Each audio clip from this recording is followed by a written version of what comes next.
উল্টো রথ 2024 ভুলেও মুখে তুলবেন না এই 5টি খাবার, সংসারে নেমে আসবে বিপদের কালো ছায়া। কি কি খাবার খেতে নেই উল্টো রথের দিন? তো চলুন ভিডিওটি স্কিপ না করে লাস্ট পর্যন্ত ভিডিওটি দেখতে থাকুন। জগন্নাথ দেবের শুভেচ্ছা সবাইকে।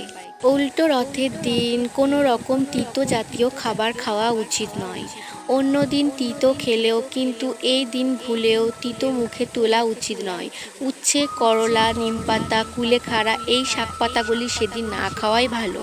উল্টো রথের দিন পুঁই শাক কখনোই খাবেন না, খাওয়া উচিত নয়। মহাপ্রভু যদি একবার রেগে যায় তাহলে জীবনে হওয়া কাজও এই সময় আটকে যেতে পারে।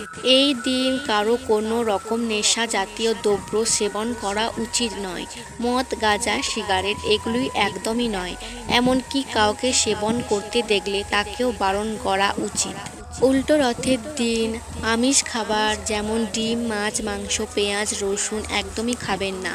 এতে মহাপ্রভু খুব রেগে যান, যে কারণে আপনার অর্থহানি হওয়া সম্ভব থাকে।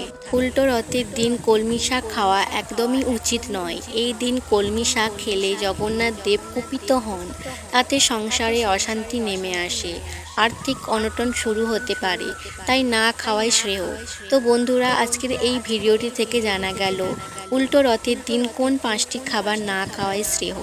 তো যদিও ভিডিওটি ভালো লাগে তাহলে অবশ্যই like, comment, share and subscribe. পরবর্তী ভিডিও খুবই তাড়াতাড়ি আসছে, ভালো থাকবেন।